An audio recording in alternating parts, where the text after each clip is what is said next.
Welcome to the Steering Change Podcast, navigating through the commercial transportation industry in Alberta and beyond.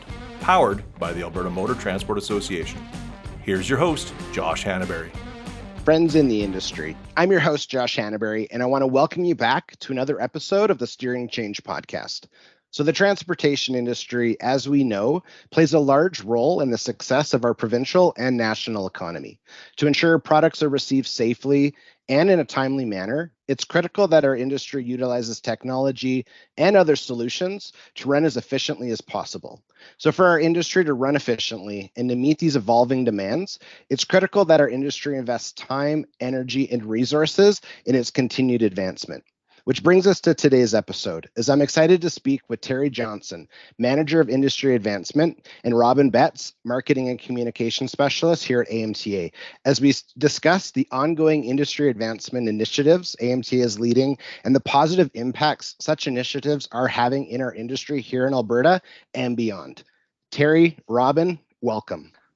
Thanks, Josh.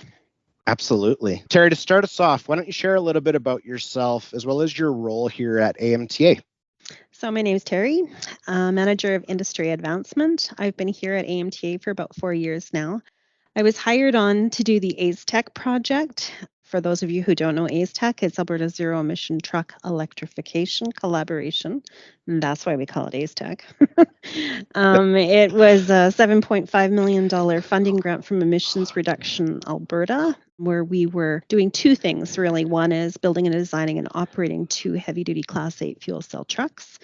These trucks are unique in that they're specific for Canadian weights, Canadian temperatures, and Canadian ranges. We felt it was very important for Canada to get involved in developing these vehicles, because if we aren't leading the game, we're going to be left out. And the other part of the AZTEC project was to operate the first commercial fueling station in Alberta for hydrogen, and that's dispensing, storage, and production. I have a background in funding and project management.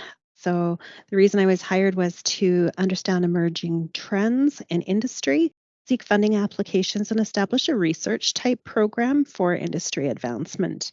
The program was to increase safety, take a look at environmentally responsible opportunities within industry, and provide efficiencies to the transportation sector. Powerful. This is awesome. We're going to have a good conversation for sure. Okay, Robyn, you're up. How about you share a little bit about yourself as well as your role here at AMTA? For sure. Well, my name is Robyn. I use she, her pronouns. I am of settler descent, born and raised here on Treaty 7 in small town Alberta. With AMTA, I am the Marketing Communication Specialist on the Marcom team. I've been with the AMTA for about 8 months now, and my background is in crisis communications, marketing, public relations, and media. And I'm beyond excited to be part of this team and supporting all of the super cool initiatives that we have coming out of our organization and with our amazing partners. And I'm just thrilled to be here. It's awesome. We really want to highlight Robyn too. So she is our co-host today. And I think it's exciting. I gave her a little Bruce Springsteen talk the other day, but I really want to honor her, celebrate her. And part of it is coming to an association and she'll elaborate, I'm sure, throughout the conversation. But being newer to transportation, it's drinking from a fire hose, from terminology to obviously different components of what is trucking, what's supply chain, and then really pivoting into industry advancement. And she's helped the entire department and the association have a really clear voice on what industry advancement is, which I think is an incredible gift, because some of the language is challenging, it's new to industry, so there might be a little hesitancy, but yeah, Robyn, you do a phenomenal job. So as a co-host, I think this is going to be a super good conversation. So I welcome you too. Thanks, Josh. I appreciate that. Terri, I know that we're going to dive deeper into the exciting projects that AMTA has in the works later in the conversation, and I'm sure also in later episodes as well. But before we do that, I want to ask you, as a department of AMTA, what would your team be focused on as you work to advance the transportation industry? With research and industry advancement is a twofold department. One part of it is examining trends in industry and new initiatives, understanding emerging technology, and communicating that understanding that we attain to our members, increasing road safety, environmental responsibilities, and then efficiencies for commercial transportation and fleets. Second part of industry advancement would be data. So through our trials and our projects, we've identified platooning data, hydrogen data, connected automated vehicle data, so trial data. And we've really realized that might actually be a niche and a market that AMTA, as a representative of commercial transportation, should be doing more in. So not only data from our trials, but we're also actually now looking at data internally within our organization and WCB data, core audit data, all different kinds of data to improve business intelligence for AMTA and for carriers. So, and that's really just scratching the surface. We're identifying problems, organizing the data, and then working with the business intelligence. It's amazing. The sorry, Robyn, I'm gonna steal your Go for it. thunder, but the it's funny when I remember when data, like that term data and efficiencies and optimization, those words kind of, I feel they're a little more normal now. But over the last 5-7 years, I remember when I first heard that term, I was just like, using data to make your business safer and run better. Like, how is that possible?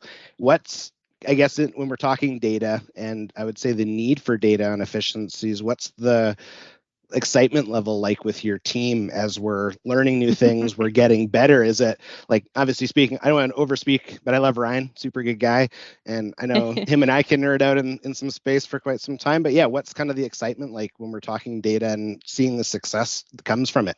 So taking a look at data, so research and innovation or industry advancement has been around for about 4 years now. So it's a very new idea for AMTA. And the data part has really only been advancing as a concept that we're going to evaluate in the last 6 months with our team.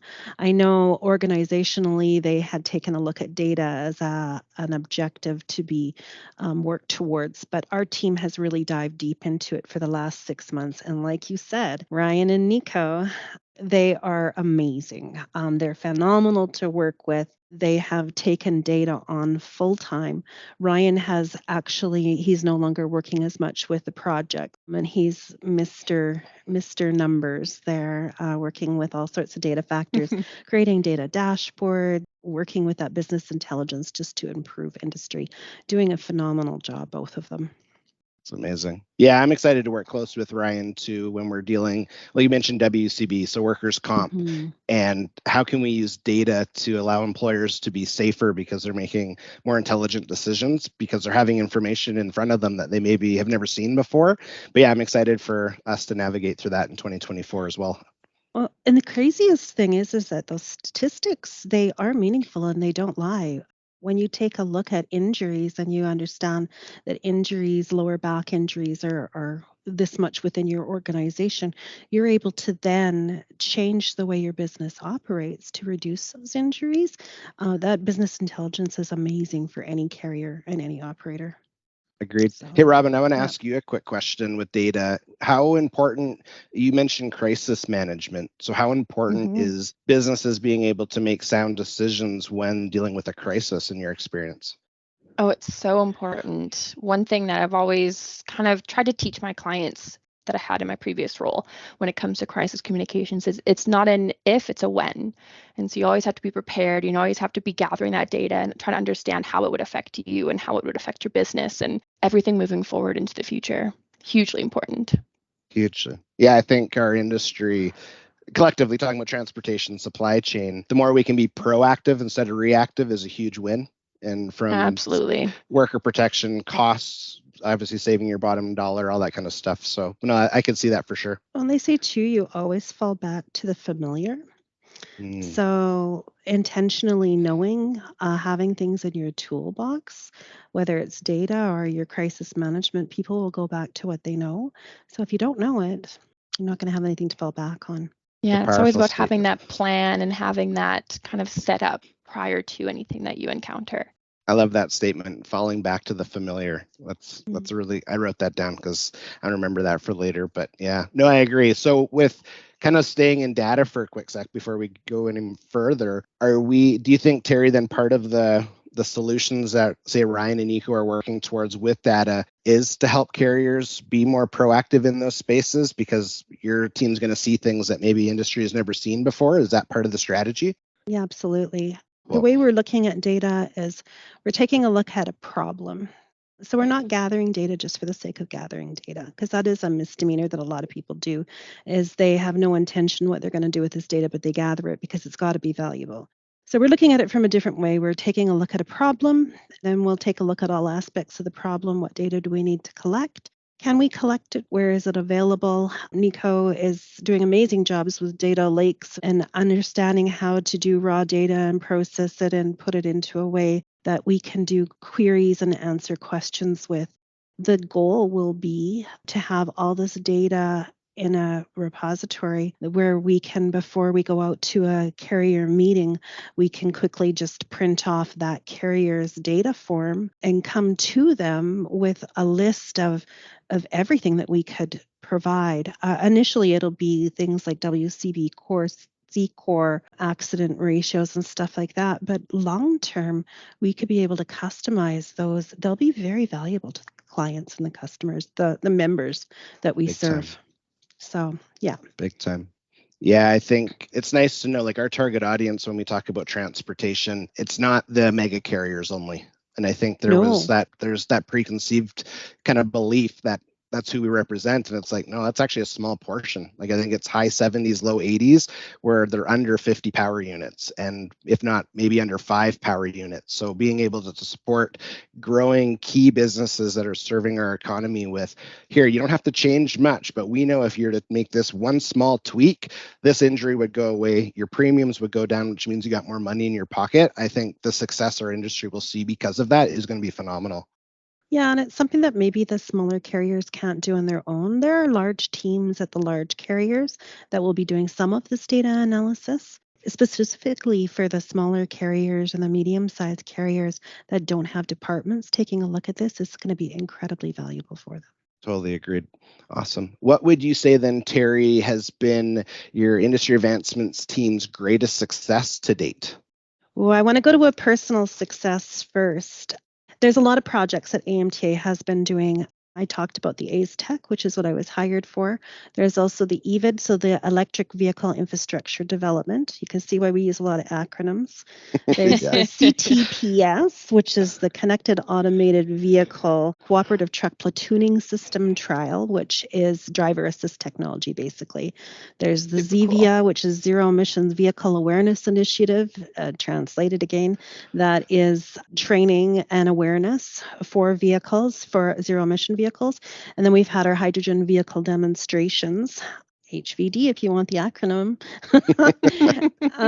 But in all of those projects, this is only in 4 years. So we've got a significant number of projects with significant dollar values. Like, these projects are $3-4 million in project funds that we are receiving from the government to help advance industry and let industry know what's happening in these trending areas.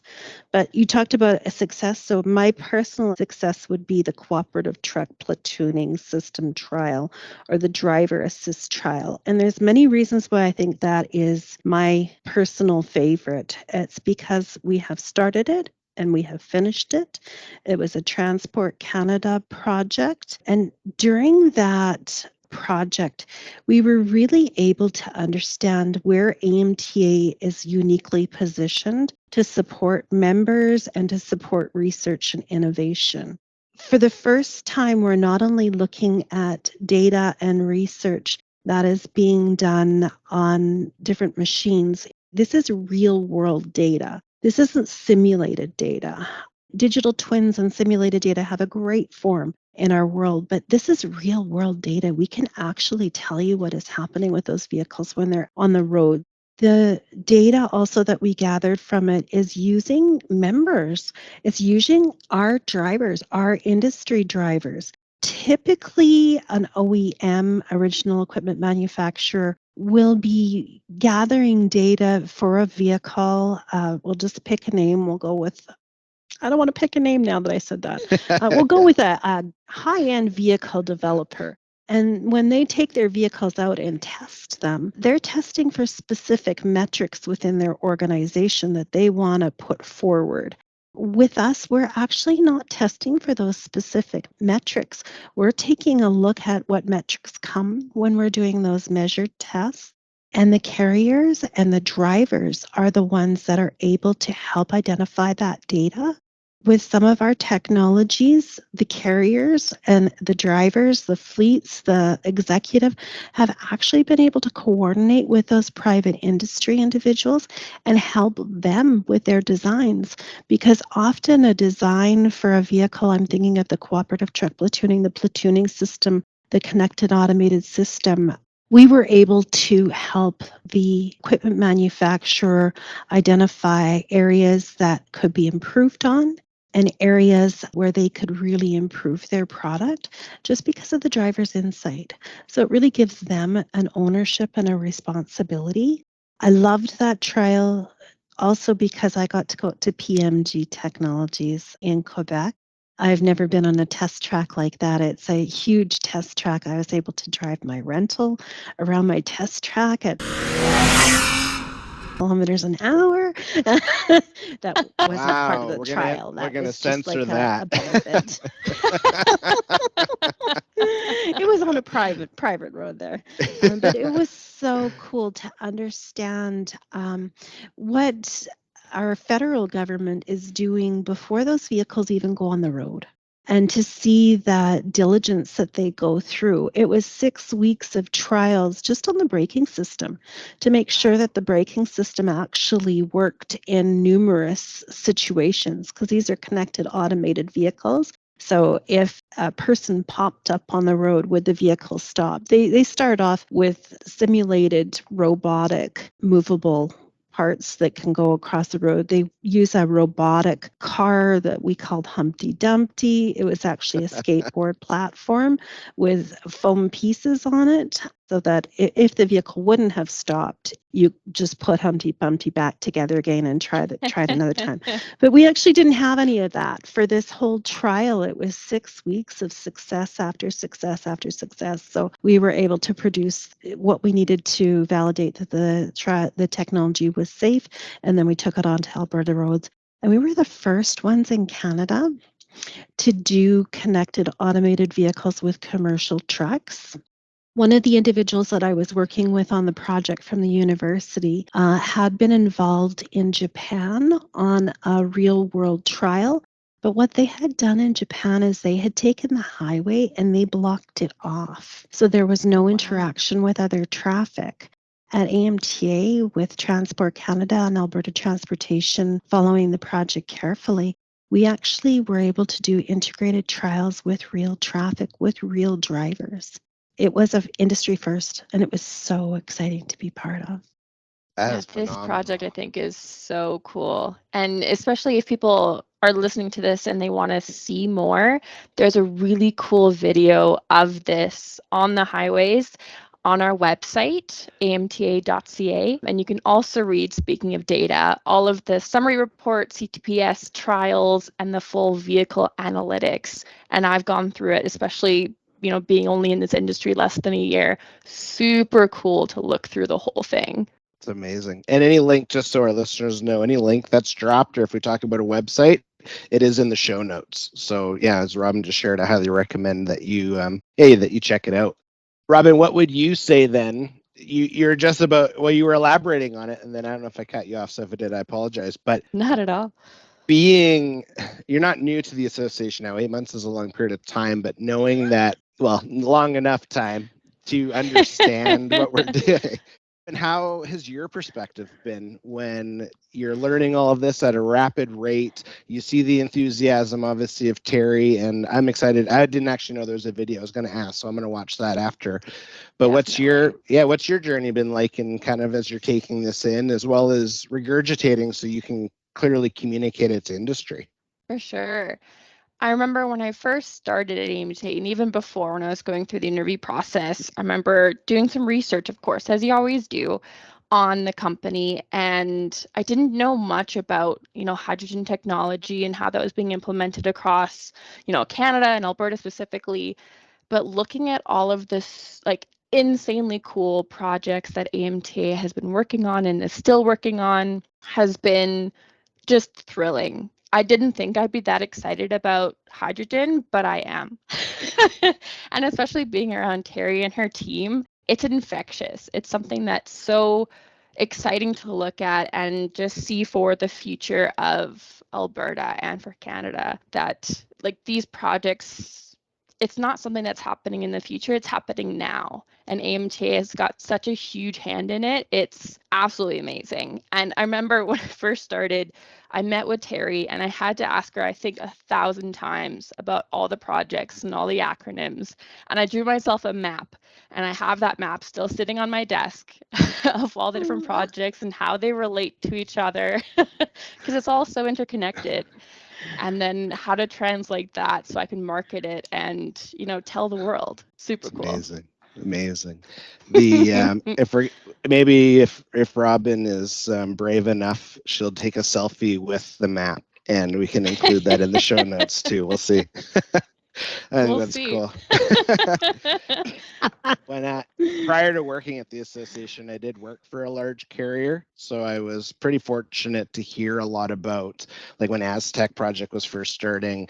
And like Terri, I knew who you were, just part of it was through video or like I seen you at a conference. But when we were observing and we were trying to consider, okay, what can we utilize like in our own business, that part was really neat. And then I left by the time trials were starting, but in my job, I connect with so many different carriers that have tested if it's alternative fuel or hydrogen or the electric, and just hearing part of it's the excitement because we're part of history.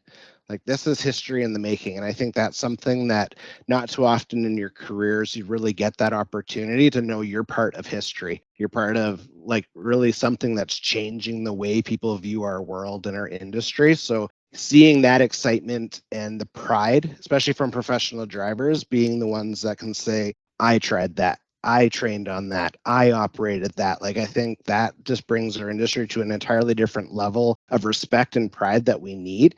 But yeah, for me, in my role, that's one of my favorite topics. The moment I know that they are either testing or they have tested is I'm like, use the term nerd out, but it's like, let's talk about it. Like, what's going on? And just, yeah, hearing the success stories and stuff like that just gets me super jazzed. So really well done to your team, Terri. Yeah, well, this is a mature industry, transportation and commercial transportation. It's been around for a long time. We're doing a great job with it. Like, I mean, it's obvious when you take a look that we're all wearing clothes and we're all getting food, even through a pandemic. The commercial trucking industry is doing an amazing job doing their job. But we're also at a transformational time.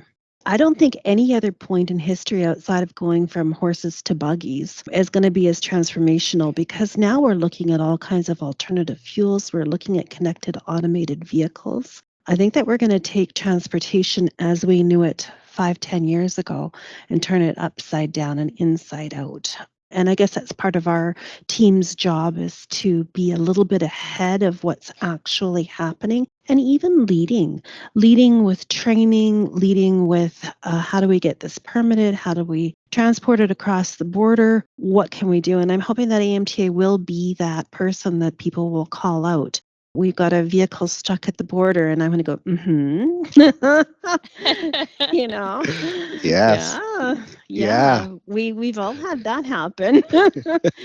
How do we do it? How do we bring things across, and just making that new transition to new technologies that they'll stop at the border and say, we don't even know what this is. We're like, yeah, you don't, Yeah. because you haven't seen it before. That's a good segue then, because I wanted to ask from an obstacles perspective. Obviously, you're climbing mountains, and I like Steve Harvey. I like anything motivational, and I like when he talks about like faith and jumping, and you're gonna hit the cliff, you're gonna get the cuts and the bruises, but then you get back up. You know what you've learned, and you can keep moving forward. And I think your team has like very much succeeded in that place too, where hey, let's try it, and yes, it worked, or no, it didn't. But from your perspective, what would be the greatest obstacle that you've had to overcome? I don't think that research and innovation and commercialization of products, or so equipment, so the vehicles, I don't think it's easy. It's not easy because nobody's done it before. So I remember when I was interviewing Erin, actually, for our staff, I said, how do you solve a problem without a solution? And she had an amazing answer right away, because that's a lot of what we do. A lot of what we do, there is no answer for. Nobody knows the answer on where to get this permit or how to get this done, Or I call California and I say, where do I get this done? You've done it before in California. And they're going, oh, go to the fire department and they'll be able to register your bay. Well, I call the fire department here in Canada and they say, what are you talking about? We have fuel cell electric vehicles on the road. Like, I guess we have to go 2 steps backwards and we have to now educate and do some awareness with the fire departments, because apparently they're supposed to be the ones that are approving the electrical in a bay. Oh, But way. it's not doing that. We're not doing it that way in Canada, because in Canada we've got a different process. But the permits, nobody knows how to permit these things. So a lot of due diligence and going very, very slow. AMTA is a safety organization, so always looking at safety first. The word safety comes up and everything kind of stops, and we all take a look around and make sure that we're doing this safely. A lot of communications with a lot of unlikely partners. I had no idea that I'd be working with the Boilers Association with a commercial truck. What is the connection there? Well, it's high pressure. So when you're working with high pressure alternative fuel, you need to work with Boilers Association. So a lot of different things that we're learning as we're going. I'm definitely not a subject matter expert in many things, but I know a lot of stuff. Just from working with these vehicles and working with projects. You had asked about challenges. I think the best statement I heard that I wrote down when I was working with an individual was Ryan Klump from Transport Canada. And it was in the middle of a project with the cooperative truck platooning. It hadn't gone exactly the way we had hoped that month or that week or that reporting session. And he said to me, projects are full of successes and they're full of lessons learned. And I thought, what a gracious way for him to say there's going to be problems. What did you learn from it? So for us, it's about successes and lessons learned and what we're going to do with those lessons learned, and a lot of documentation. And making it all so worth it. Yeah. It's powerful. Powerful successes and lessons learned. I appreciate that. I made another note. Some of the key stuff that has been shared, I make notes because then I can remember it. Because well, I'm that's like, not ooh. me. That's much smarter. That's awesome. Well, Terri, throughout our conversation today, you've mentioned some incredible initiatives AMTA's Industry Advancement team is helping to lead. I wonder if there were any upcoming projects that your team is working on for the year that you can speak to, because I know we've got a lot.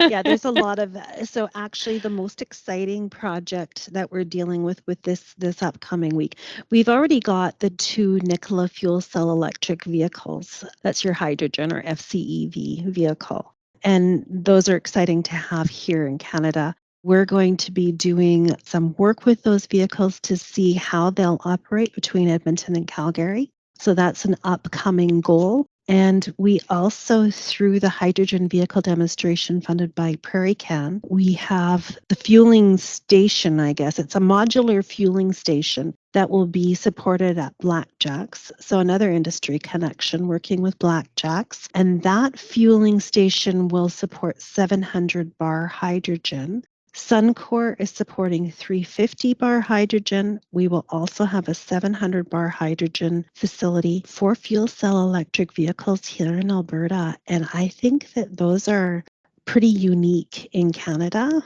They're one of a very few. The end of the year, you can find out whether or not we're able to develop that Edmonton-Calgary corridor to the level that we're hoping this year. I think that's going to be such an incredible and super exciting thing to see come to fruition. I'm really looking forward to that one. Yeah, I think solving part of it, I guess the infrastructure challenges is kind of, that's an interesting roadblock.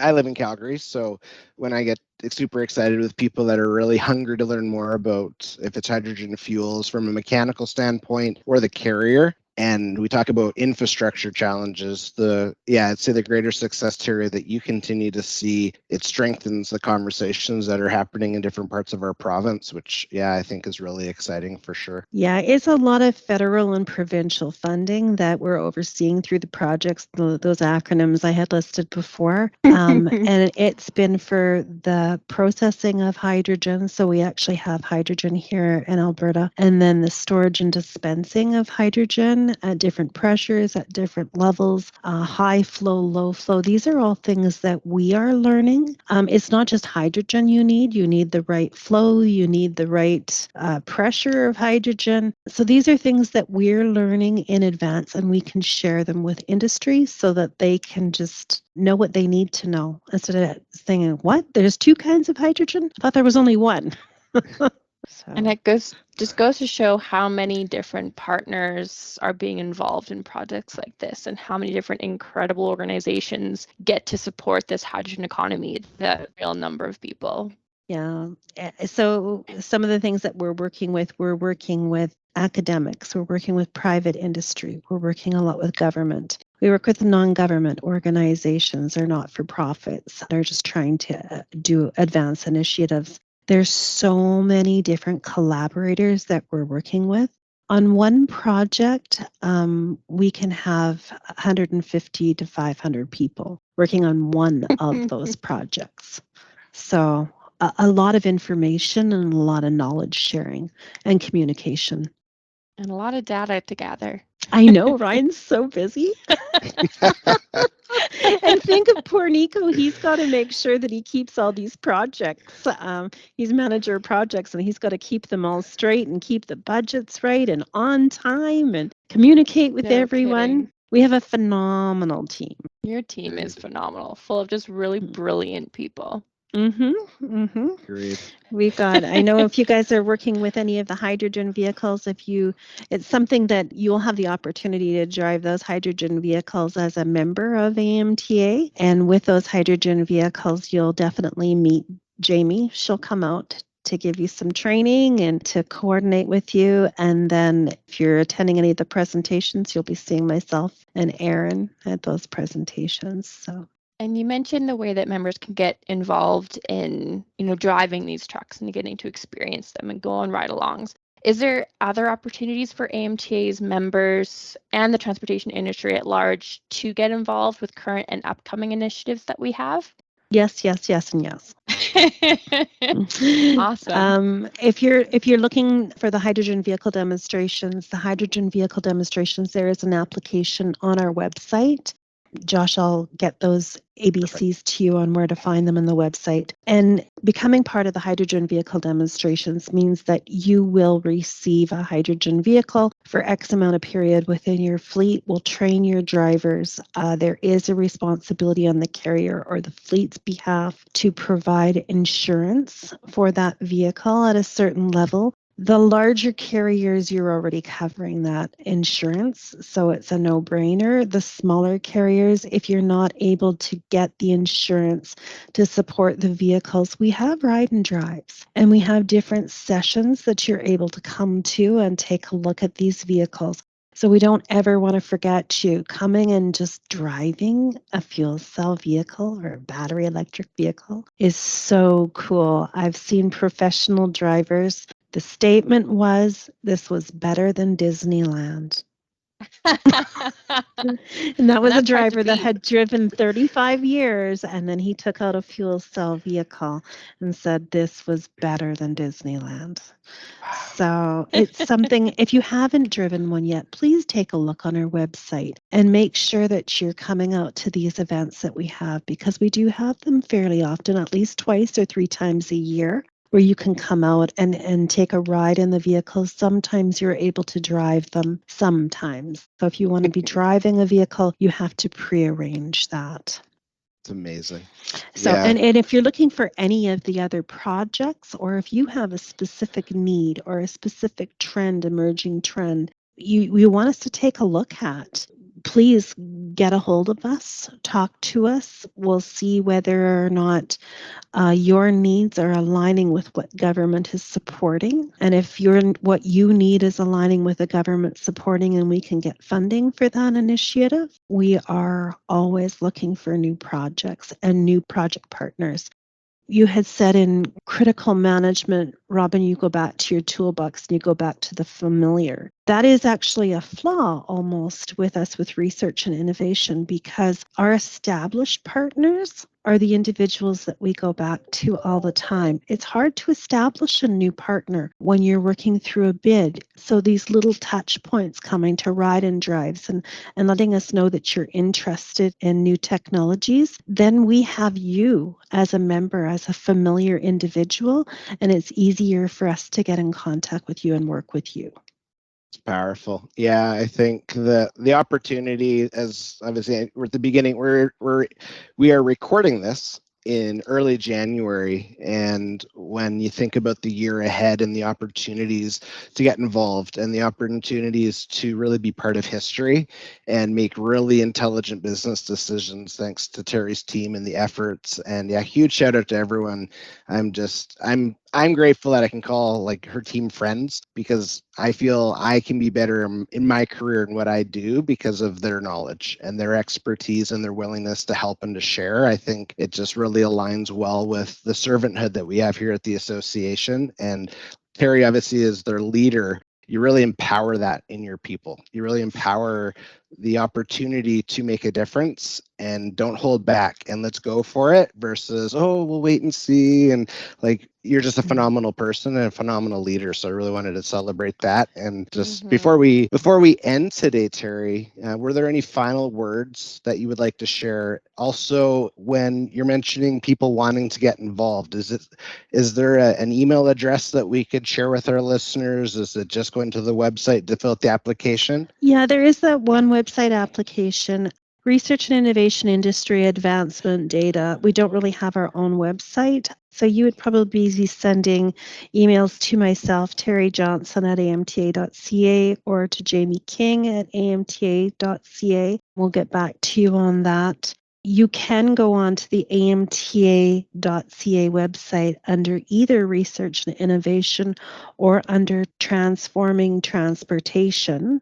Those are two where you can become more familiar with the projects that we currently have. But specifically, if you're looking just for additional information, reach out to Jamie specifically, because she is so excited to talk about new information and new projects and get you coordinated with where you may fit in our organization or within our department. And right back at you, Josh and Robyn, I think that AMTA has just got a very unique set of staff right now.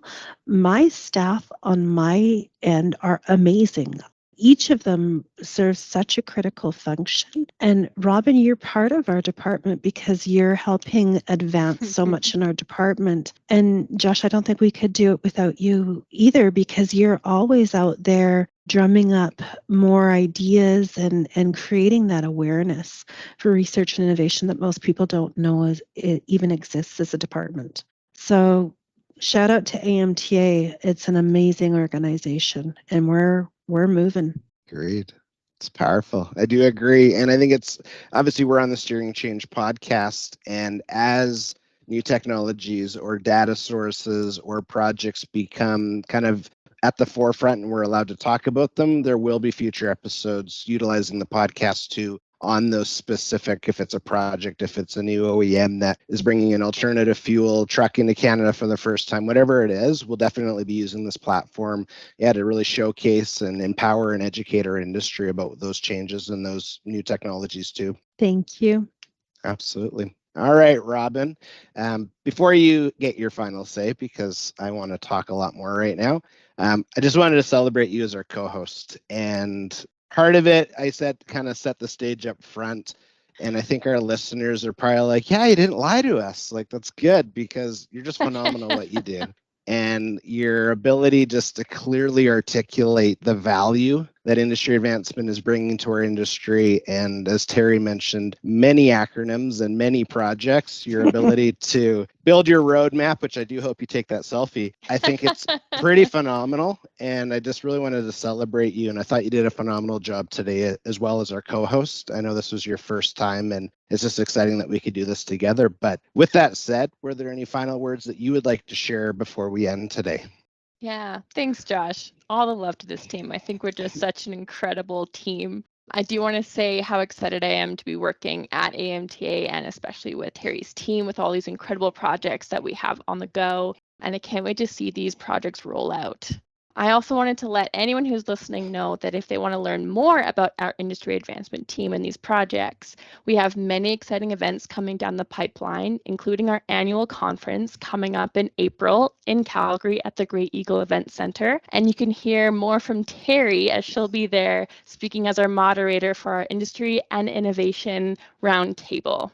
Listeners can find more information and get their tickets to our annual conference at amtaconference.ca.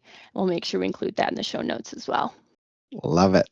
Love it. Yeah, thank you so much. And I'm honored. Honestly, I love podcasting and I love being able to connect with people. And we were talking about this before we hit record earlier, but I like watching that nerves to excitement transition. And you both crushed it. Like you both hit it so perfectly that I was just like, oh, I missed this. So it's just really good to have you on. Terri, Robyn, thank you so much for taking the time and joining us on the Steering Change podcast today. I really appreciate the insights that were shared during our conversation. And I also really appreciate the impact our industry advancement team is having on the transportation industry here in Alberta and beyond. Thanks, Josh and Robyn. Take care. Bye-bye.